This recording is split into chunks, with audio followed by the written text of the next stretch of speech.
नमस्कार। यस्टरडे हमने कंप्लीट क्या किया था? Palaeolithic and Mesolithic. ठीक है, तो उस कॉन्टेक्स्ट में आपको पता है जब हमने आपको डिस्कस किया था कि जो फूड था वो रॉ फूड ही खाते थे। ठीक है, रॉ फूड ही कंज्यूम करते थे। तो फॉर एग्ज़ाम्पल जैसे कि किसी भी एनिमल का उन्होंने शिकार किया और उसको रॉ ही कंज्यूम कर लिया। ठीक है, रॉ मीट उनका क्या था? फूड था। लेकिन अब एक और चीज़, इससे पहले एक और चीज़ है, मेगालिथ। ये क्वेश्चन आता है मेगालिथ का कि मेगालिथ क्या है। ठीक है, तो मेगा का मीन होता है ग्रेट। मेगा का मीन क्या है? ग्रेट। और लिथ का मीन होता है पत्थर, स्टोन। ठीक है, हिंदी में बोलते हैं बड़ा पत्थर। तो मेगालिथ क्या है? बरियल साइट है। बरियल साइट का मतलब क्या है? जहाँ पर लोगों को दफन किया जाता था आफ्टर डेथ। ठीक है, तो वो बरियल साइट है। और कब की है ये? मीसोलिथिक टाइम की है। ठीक है, बिफोर नियोलिथिक। तो इसके एविडेंसेस हमें मीसोलिथिक साइट्स में मिलते हैं मेगालिथ के। और ये क्या है? बरियल साइट है made up of large stones in graveyard. तो जो ग्रेवयार्ड, जो कब्रिस्तान बनाया जाता था लोगों आफ्टर डेथ के बाद, कैसे बनाया जाता था? जी देखिए, ये क्या है? सरफेस है। ठीक है, ये सरफेस है। आसपास ऐसे ऐसे क्या रख दिए उन्होंने? बहुत सारे स्टोन्स रख दिए, बड़े बड़े स्टोन्स, और एक फाइनली एक स्टोन रखकर जिससे सीलिंग टाइप का उन्होंने कवर कर दिया। ऐसे एविडेंसेस मेगालिथ से मिले हैं। ठीक है, और कभी कभार एक गड्ढा भी बना देते थे और उसमें उन्होंने डेड बॉडी को रख दिया है और ऊपर से एक बड़ा पत्थर रख दिया है, उससे उसे कवर कर दिया है। ठीक है, तो ये आपको समझ में आया मेगालिथ का मतलब क्या है? ये बरियल साइट है। ठीक है, ध्यान रखना। नेक्स्ट हमारा आता है नवपाषाण काल, न्यूलिथिक एज। इसकी टाइमलाइन बताए कोई? 6000 BC टू 1000 BC। ठीक है, तो ये हमारी नवपाषाण की टाइमलाइन है। इसमें सबसे इम्पॉर्टेंट चीज़ क्या है? एग्रीकल्चर। कृषि होना यहाँ से स्टार्ट हो जाता है। जो हमारी एग्रीकल्चर है, कृषि है, खाद्य अन्नों का उत्पादन है, वो यहाँ से स्टार्ट हो जाता है। ठीक है, प्रोडक्शन ऑफ सीरियल्स हो जाता है, यहाँ पे प्रोडक्शन ऑफ सीरियल्स हो जाता है। और यहाँ पर क्या आपकी कृषि स्टार्ट हो जाती है न्यूलिथिक टाइम में। और यहाँ पर फायर की डिस्कवरी भी हो जाती है, इन्वेंशन हो जाता है कि फायर को हमें कैसे उसको जलाना है, उसका क्या क्या यूज़ करना है। तो इनका जो न्यूलिथिक पीपल हैं, इनका फूड कैसा होगा? कुक्ड, पका हुआ होगा। जहाँ फायर का आविष्कार होगा वहाँ पर फूड क्या होगा? कुक्ड होगा। ठीक है, अब हम नेक्स्ट बढ़ते हैं। भारतीय उपमहाद्वीप में प्राचीनतम कृषि साक्ष्य। ठीक है, कृषि स्टार्ट हुई, इसका एविडेंस क्या है? इसका एविडेंस है उत्तर प्रदेश के लहुरा देव, एक साइट है संत कबीर नगर में। आपने कभी उत्तर प्रदेश का नक्शा देखा हो तो इस टाइप का है। यहाँ पर नेपाल है और यहाँ पर बिहार है। ठीक है, तो यहाँ कहीं हमारा संत कबीर नगर लोकेटेड है और उसमें एक साइट है लहुरा देव। उसमें अर्लीस्ट एग्रीकल्चर एविडेंस वहाँ से हमें रिसीव होते हैं। ठीक है, अर्लीस्ट एग्रीकल्चरल एविडेंसेस हमें रिसीव होते हैं उत्तर प्रदेश के संत कबीर नगर लहुरा देव साइट से। ये क्वेश्चन आपका PYQ में आया हुआ है। ठीक है, फिर नेक्स्ट अब हम बढ़ते हैं आगे, जो है हमारी साइट से, न्यूलिथिक साइट से। ओके ओके, तो अब न्यूलिथिक साइट्स में हम डिस्कस करने वाले हैं कौन कौन से फूड ग्रेन्स वहाँ से हमें प्रोवाइड होते हैं, कि कौन कौन से रिसीव होते हैं। ठीक है, तो 8 टाइप्स ऑफ फूड ग्रेन्स हैं जो वो लोग कंज्यूम करते थे।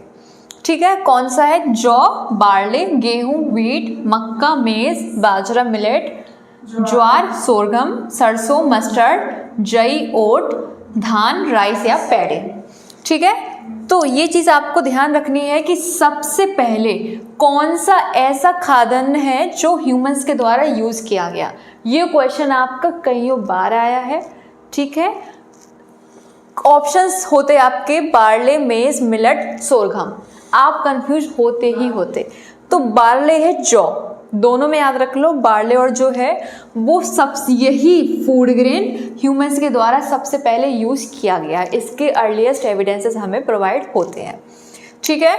और फिर गेहूं कहाँ मिलता है? एविडेंस इसका सबसे पहले कहाँ मिलता है? मेहरगढ़ साइट में, ठीक है। मेहरगढ़ कहाँ पर है?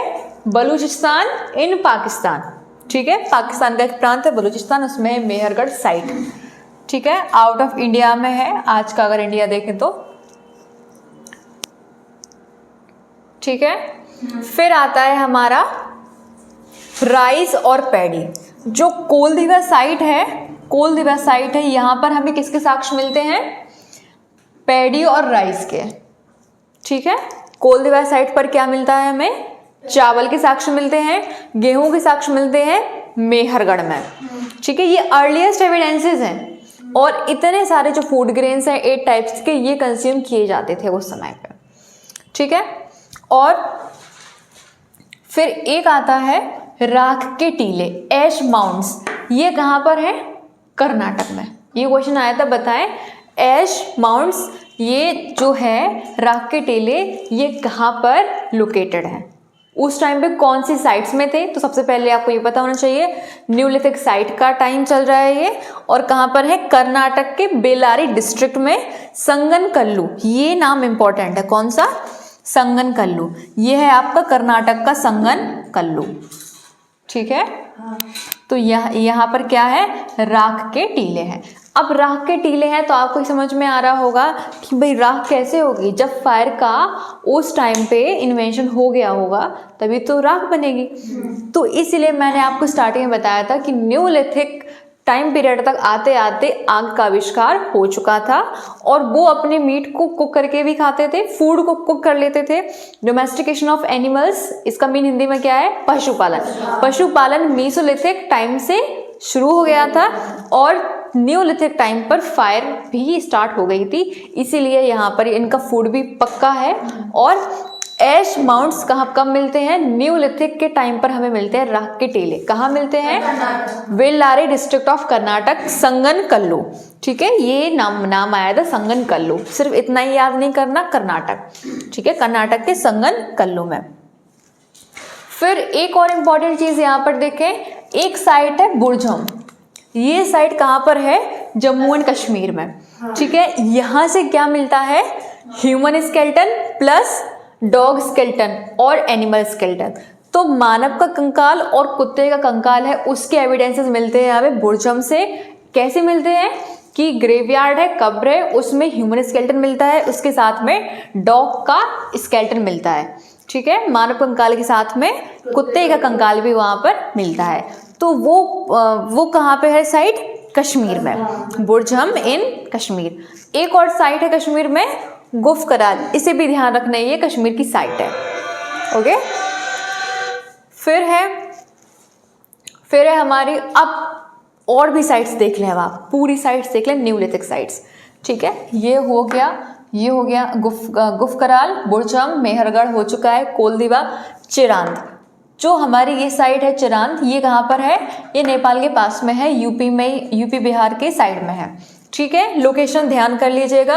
एक ये क्वेश्चन आता है, बताओ दाऊजली हिडिंग कौन से इंडिया के पार्ट में पाई जाती है? ये वाली साइट कौन सी है? न्यूलिथिक साइट है। ये कहाँ पर है? क्या साउथ इंडिया में है, क्या वेस्ट इंडिया गुजरात में है, या फिर नॉर्थ में? हमेशा याद रखना है कि नॉर्थ ईस्टर्न इंडिया में दाऊजली हिडिंग साइट है लोकेटेड, ठीक है।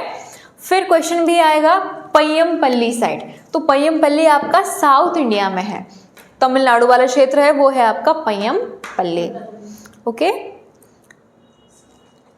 हाँ, तो ये हमारी न्यूलिथिक साइट्स कंप्लीट होती हैं। किसी को कोई कंफ्यूजन हो तो आप पूछ लीजिए हमसे, उसके बाद फिर हम नेक्स्ट डिस्कस करने जा रहे हैं कि मेटल्स के बारे में, ओके।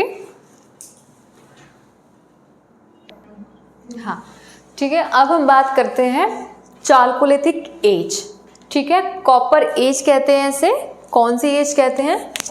कॉपर एज को ही हम चालकोलिथिक एज कहते हैं। ताम्र युग को ही हम ताम्र पाषाण युग कहते हैं। ठीक है, कॉपर आप जानते हैं, कॉपर की बोतल में पानी पीते हैं, कुछ लोग को कॉपर के लोटा है, प्लेट है, उसमें भी खाना वगैरह खाते हैं। ठीक है, तो वही कॉपर है। ठीक है, तांबा बोलते हैं जिसको। तो एक चीज़ ध्यान रखें, चालकोलिथिक ताम्र पाषाण, इसका मतलब क्या है? लिथिक तो पहले से ही है, मतलब पत्थर का यूज़ तो पहले से ही ये लोग कर रहे हैं।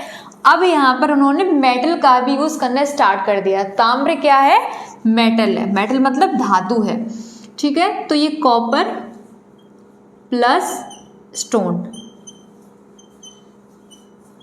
कॉपर प्लस स्टोन के अब इनके उपकरण बनेंगे। ठीक है, जैसे कि मैंने लिखा है पत्थर प्लस तांबे के अब इनके इक्विपमेंट्स वगैरह बनेंगे। ठीक, तो सबसे पहले धातु कौन सी यूज की गई थी? तांबा। हमेशा याद रखना, कितने भी ऑप्शंस हो तो कॉपर को सबसे पहले यूज किया गया था ह्यूमंस के द्वारा। ठीक है, तो first metal used by humans is copper, तांबा। अब चालकोलिथिक एज के साक्ष्य कहाँ कहाँ मिलते हैं? ये क्वेश्चन आया है, आता है। ठीक है, कहाँ कहाँ मिलते हैं? राजस्थान, यहाँ से एविडेंसेस मिलते हैं हमारे कॉपर एज के इन स्टेट से, राजस्थान, मध्य प्रदेश, महाराष्ट्र। ठीक है, तो ये हमारे स्टेट से एविडेंसेस मिलते हैं चालकोलिथिक एज के। तो क्या आपको समझ में आया? चालकोलिथिक एज में सिर्फ हमें इतना ही पढ़ना है, ज़्यादा डेप्थ में जाने की कोई रिक्वायरमेंट नहीं है। क्वेश्चन यहीं से आपका हो जाएगा कंप्लीट। ठीक है, चालकोलिथिक एज ताम्र पाषाण युग। कोई डाउट है, कोई क्वेश्चन है? Okay, thank you.